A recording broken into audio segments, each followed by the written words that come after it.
Om Shanti, everyone. Welcome to the next normal. I'm your host, Sister Jenna. Beautiful day here in Washington D.C. and just a lot of energy in the air. And I think it's coming from deep inside of the soul, where we're really in a various stage of emotions, whether it's emotions of raising your energy, or maybe you're not feeling so good, or maybe you're ready for a good fight, or maybe you're just celebrating. Life is so good.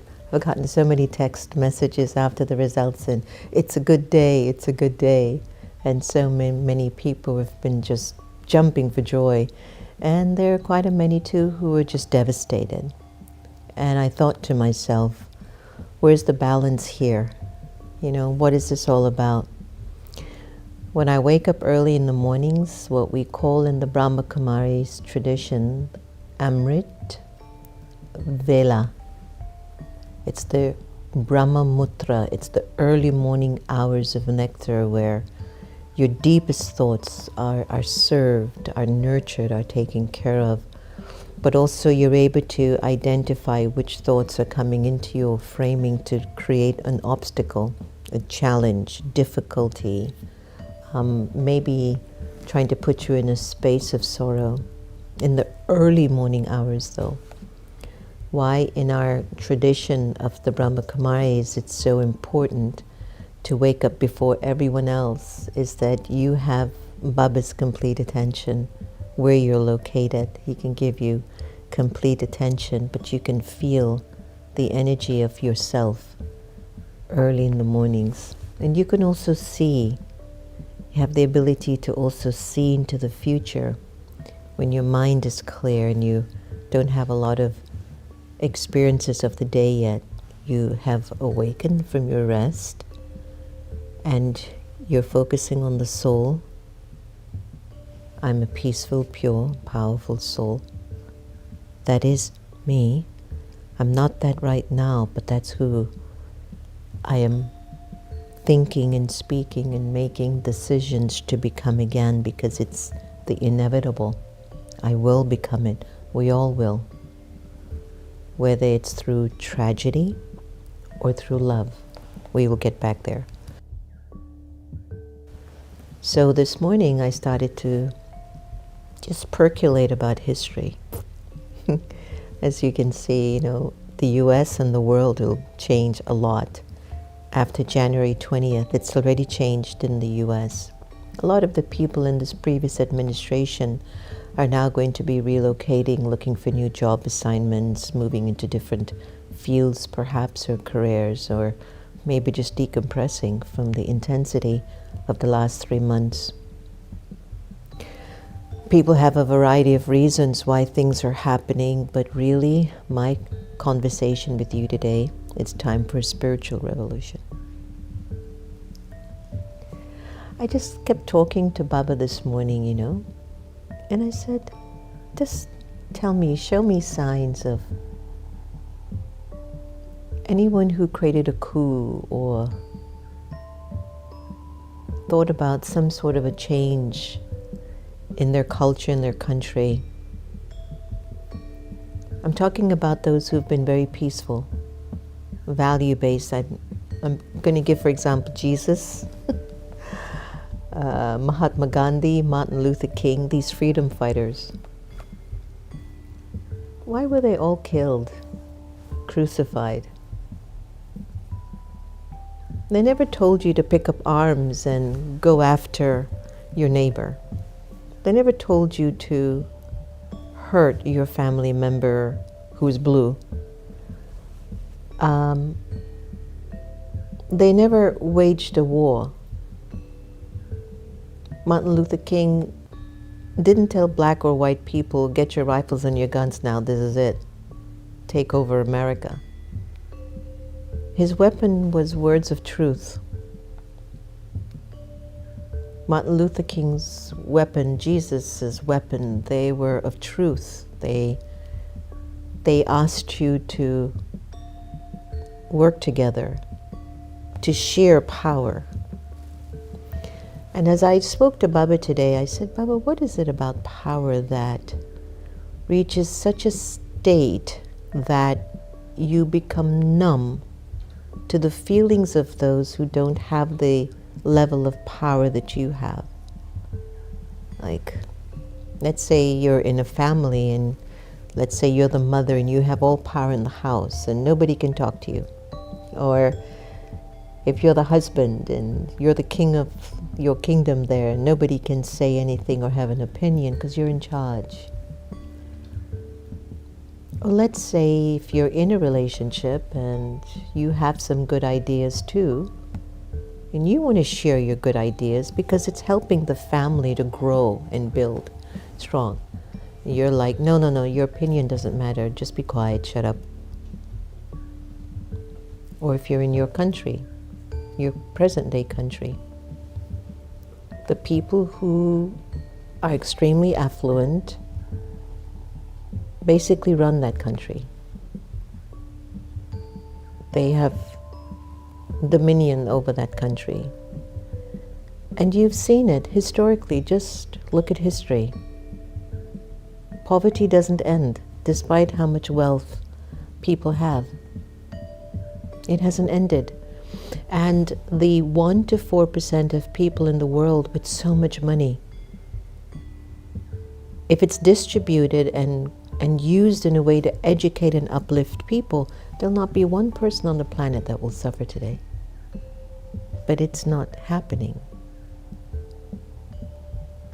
And you work in your companies or in a business, and you go to work and you have your manager, if you happen to be more expert, or if you're more qualified rather than your manager, and you begin to share different things that will help the company to grow, in some cases the manager will defame you, report you, or tell you no, push you back.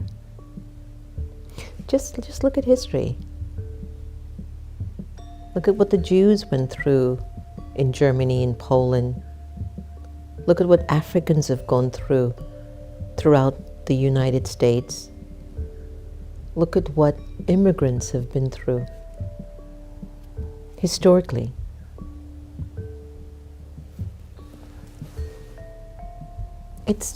I'm just asking you to look. I'm not making any assessments here or judging. Let's just look at history. Mahatma Gandhi just wanted his country back because they were enslaved by the British. He tried to educate his people in India, do deep tapasya, deep meditation, and stay firm. It wasn't until he got assassinated, India somehow was able to reclaim itself from the colonizers. It's all a soul thing, you know. So let's say we're in a particular age, and based on your passport, you will be put in a particular category, and then the others are put in another category. And those who are in power, whether it's with weapons or money or institution, there is nothing you can do to challenge it, but to stay quiet, stay underground and feel scared or voiceless, which is what power wants to do. Power is fed by the fear in people, by the inability to stand strong in one's truth. Now, I don't know how many people will take an AK-47 to stand up for people. And we've seen how many people have stood for truth, unity, inclusion, love, respect, a shared platform of power, have been killed, defamed, imprisoned, crucified on a cross. Why? What are entities or energies of people that have a particular power that now simply is being asked to share power. What is everyone so afraid of? I have seen the benefit of shared power in my life. How beautiful it looks when you see people are rising up, because the real story that's happening for you is in here. The way you treat yourself, the way you treat people, the way you uplift and empower people, and you carry on like a sage, a saint that just keeps uplifting everyone along the way. Isn't that a beautiful scene? But throughout history, for thousands of years, when a voice comes along to invite humanity to work together, there's a power that exists that says, no, I will only give power to who I want to. I will only share power if it's under my terms. And to be honest with you, I just want control over everything. That's the way I want to live. So what is going to be needed? You can't go up there and you don't have the weapons. You're not in a position of power. You're not in the military. You're not in the space that has the power that they can do anything with their fingers. You need spiritual power. You're going to need spiritual power, and it's time for a spiritual revolution. Spiritual revolution requires you to make a commitment to being as deeply truthful and as pure as you can be, that nothing foreign from algae, anger, lust, greed, attachment, or ego can influence your mind. You see, your spiritual revolution is to develop such a power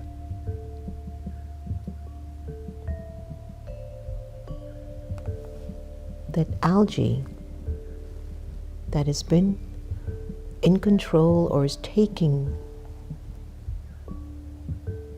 you over, or our world over, has no power in front of spiritual light, spiritual truth, spiritual love, spiritual peace, spiritual dignity, spiritual values. When that algae comes in front of your spiritual power,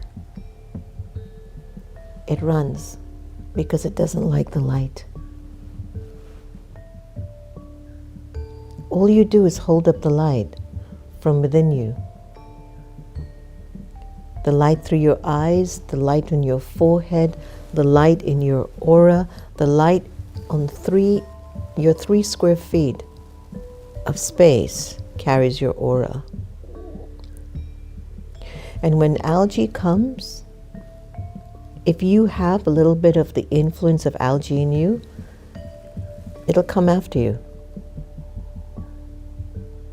That's all that's happening. But when you rise up from that and you destroy the algae that is inside of you, the minute algae sees your light, it turns away. It won't look at you. It can't. It's too bright. It's not light. And so it runs away. So the spiritual revolution that we really require now is for you and me and everyone that you know, remind them, you, the soul, the infinite, immortal, imperishable, powerful energy, the soul, the consciousness of the soul, innately and purely, God's love is in you. Use it.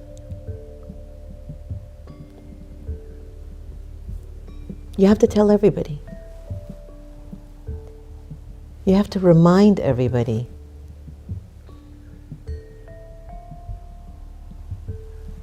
God's love is in you. Use it so that this doesn't have any power over you. Anger, lust, greed, attachment, ego.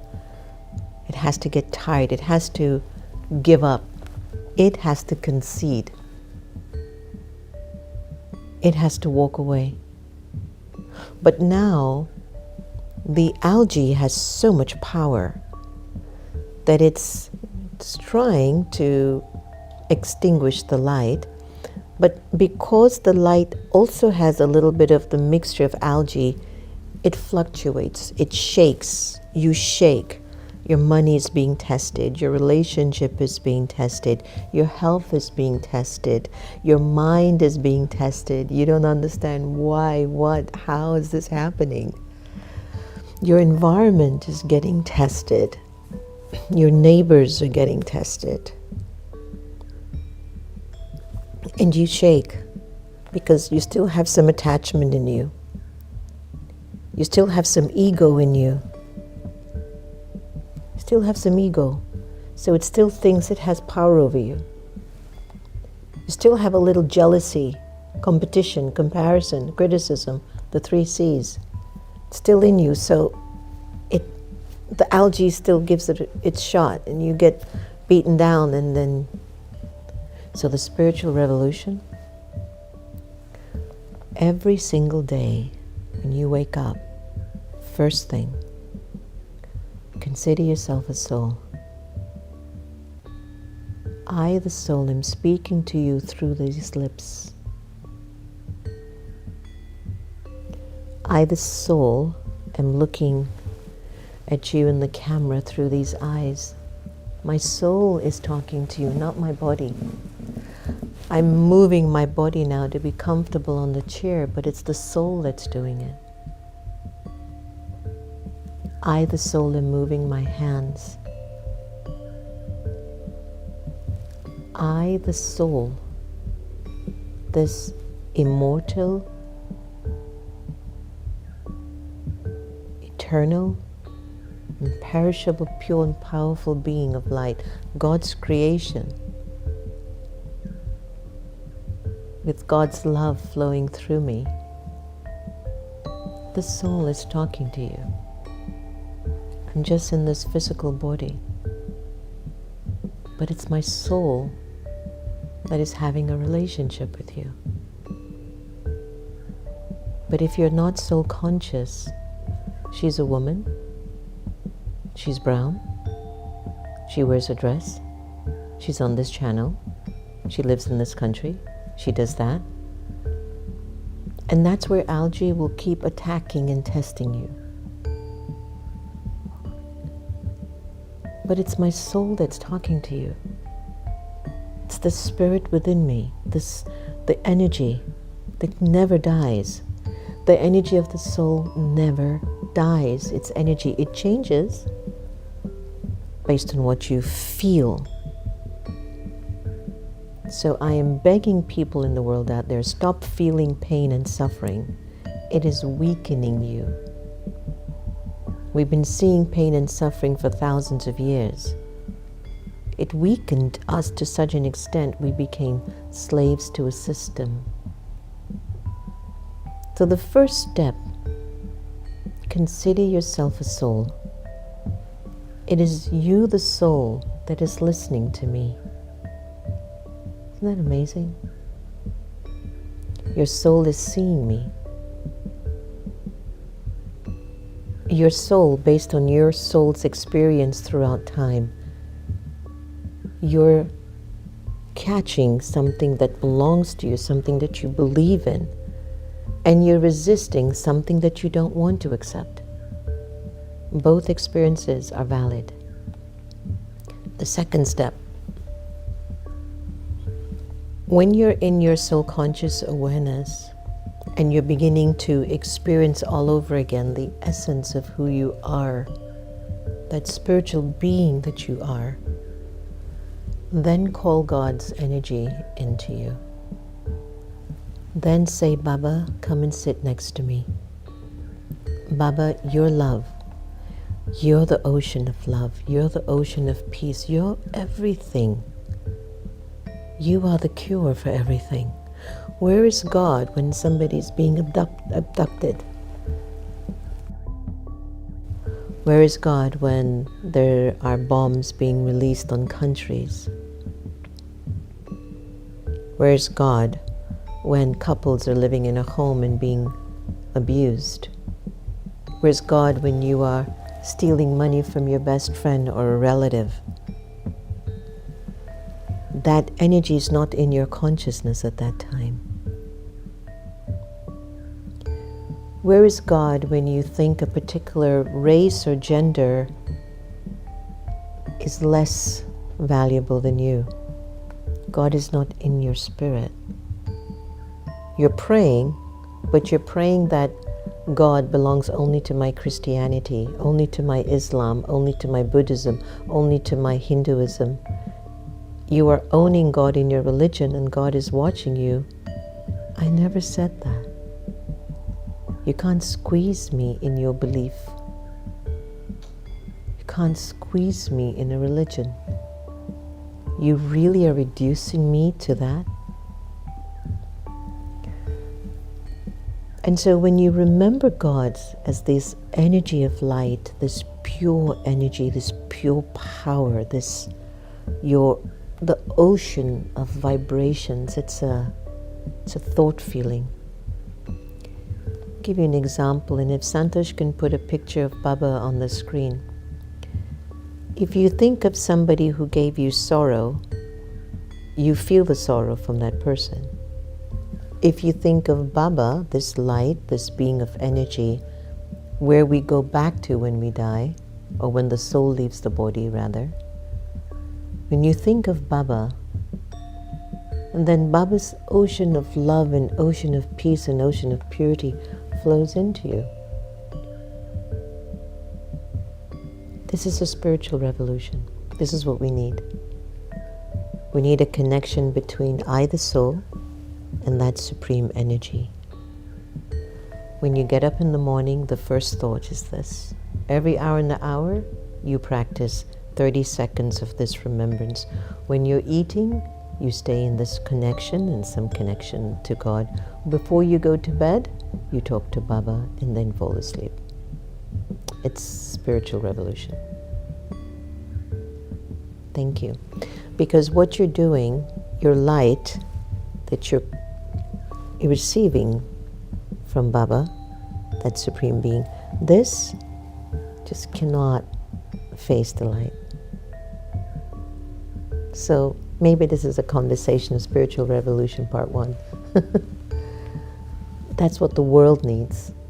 Not just the United States, the world. Historically, everybody who has stood up to include everyone, to be respectful to all people, to uplift the people of their country, everyone who has ever done it has been ostracized, killed, or imprisoned. Do the math. So there has to be a spiritual revolution to counteract it all. It is essential. So I went on too long today. It's a great conversation for me, actually. But let's just go to the AI, awakened intelligence. And the spiritual revolution is a profound shift in individual and collective consciousness towards deeper spiritual awareness, compassion, and connection. It involves a transformative movement where people seek meaning beyond materialism, emphasizing inner growth, self-discovery, and the interconnected of life. So here are some steps. Awakening to inner purpose, shifting your values, personal and collective healing, environmental stewardship, alternative spiritual practices, building a conscious community. Overall, the spiritual revolution seeks to transform society from the inside out, advocating for a world rooted in peace, equality, and a higher purpose for our humanity. So now, Are you committed and ready for your spiritual revolution? Well, we should start a little bit with our Sister Gita, no? And let's hear what blessings she has to give us today.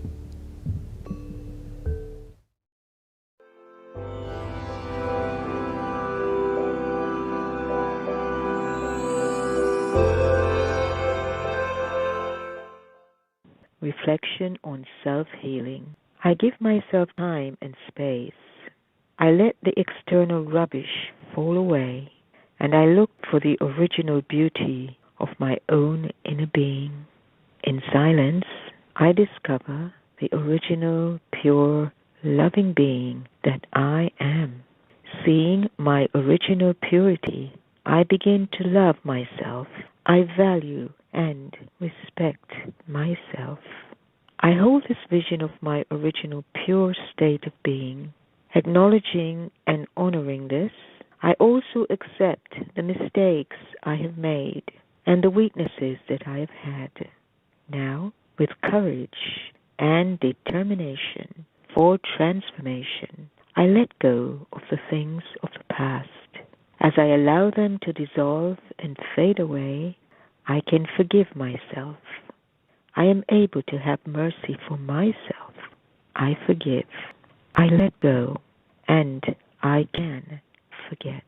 As I do this, the scars and the wounds that I carry begin to heal, and the silence becomes sweet, a silence filled with joy. It is called bliss. I have started on a journey of becoming whole, of filling myself with contentment, so that the empty spaces that caused fear and anxiety previously are filled, and there is no more space for negativity. In my original state, I was pure. I let this knowledge emerge. I keep it and watch.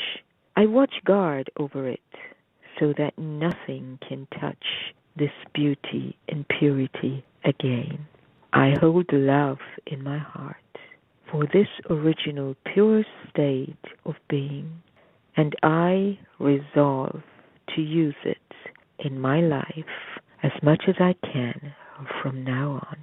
Om Shanti, greetings of peace, and have a wonderful, contemplative, reflective day.